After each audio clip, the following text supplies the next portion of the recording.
Hello, I'm Crimson Clover, and welcome to Clover Reads. Today on our /wholesome stories, we have one from What a World 8041, titled A Little Boy on the Train Thought I Was a Sister. Now, before I get into it, I want to say that this story does contain mentions of self-deletion and religious trauma, and a teeny bit of trauma dumping. Now, the OP does not go into detail in any of these things, but it's always worth a mention, and if you need to skip the story, I understand perfectly. And with that, we'll get into it. So this happened yesterday. I was on my way home from work. I was tired as all hell having the morning shift that started at 4 a.m. ended at 4 p.m. Oh, that is a long shift. I sat on the train, listened to my music, and was a good half an hour before I noticed a young boy, 5 at most, and his parents. He was staring at me. I pulled some funny faces and stuck my tongue out at him. He smiled, which made me smile. His mother noticed, and I immediately got nervous when she looked my way. She looked very stern, was wearing a cross, and as someone with the religious trauma and the lesbian pride flag on my backpack, surely you can understand my judgment. Her face sort of softened when she saw me. Sorry, I'm a writer. And she looked almost surprised. Opie, I don't see why you're apologizing for being a writer. I smiled at her and went through my camera roll to make it look like I was doing something. A little while later, I saw the boy staring at me again. Now in my head, it's totally plausible that it was my appearance. I was wearing my girlfriend's bomb jacket, which was plastered in patches. I have a nose ring and ripped jeans that are practically shorts at this point. They're my favorite, so I wear them nonstop. And a metal band tee. Kids love looking at emo gay people. I tend to get kids staring at me all the time, so I just kept making faces at him to make sure he knows I'm not scary. And he laughed this time. I smiled because, oh, that's sweet. But then his mother asked the dad to take him to the bathroom, and I was so scared. She started coming towards me and sat in the seat next to me. I took out my headphones, and she took a breath before telling me the saddest story I'd heard in a while. Her daughter had passed away at her own hands, and I looked a lot like her. She showed me some pictures, and there was a resemblance. Her daughter was also a lesbian, and faced a lot of bullying for it. The mother said she'd been blaming herself for being Christian and not having a safe enough home for her. She was still religious, but she knows now that God wouldn't put gay people on earth if he didn't love them. I said I was sorry, feeling a little awkward for this absolute trauma dump I was experiencing, but I gave her a hug and said her daughter would be proud of her progress fighting her homophobia. She went back to her seat, and the little boy and the father came back not too long after. However, the little boy didn't go back to his seat. He instead sat next to me. He gave me a hug, said he missed me. I hugged him back, saying I missed him too. I don't know if it was the right thing to do, but he's like 4 or 5. He probably needs closure. I've never been so grateful for being a writer. I don't know if I could have pulled this off otherwise. Mom says you can't come back. I can't, no.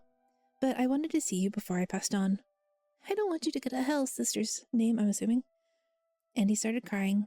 I was just kind of like, damn, but I tried my best. No, they're not sending me to hell. I have a beautiful room in the clouds where I can watch over you. Really? Yes, and I'm so proud of you. I'm always going to be proud of you and love you. Your big sister may be gone physically, but she'll never stop loving you. And then he started talking about how at school he did this awesome stunt on the playground, and I can't lie, it did seem pretty cool. He asked if I saw it, so enthusiastically that I just had to continue playing along. Luckily, there were no more religious-based questions, and it was mostly about how he was doing and what he was up to. It was almost their stop, and I saw his parents gathering their stuff. Are you coming home? Uh-oh, I knew this would have to come at some point, but I just kept thinking this was future me's problem. I'm sorry, I can't. This train is taking me back to heaven. But I don't want you to leave. And he started crying again. Oh, I already told you, I'm never leaving your side.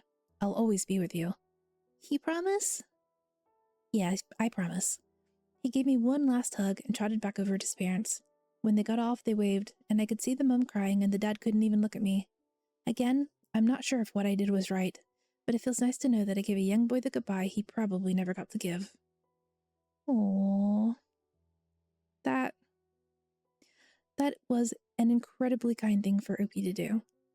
I don't know if it was the right thing or not, as they don't know if it was the right thing or not, but hopefully that young boy got the closure he needed.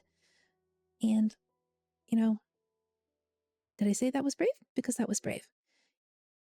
It would have been easier when she saw the mom getting up to just like, oh no, I'm out of here, to get up and leave, to avoid a possible confrontation. But she sat there and she let her tell her story. And then it also would have been really easy to say to the boy, I'm sorry, little one, but you've mistaken me for someone else. But instead, she took on a burden and tried to make the boy feel a little better, to give him a chance to say goodbye.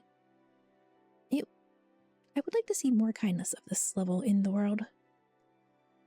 Not always this level of bravery, because not everyone needs to take on this kind of burden.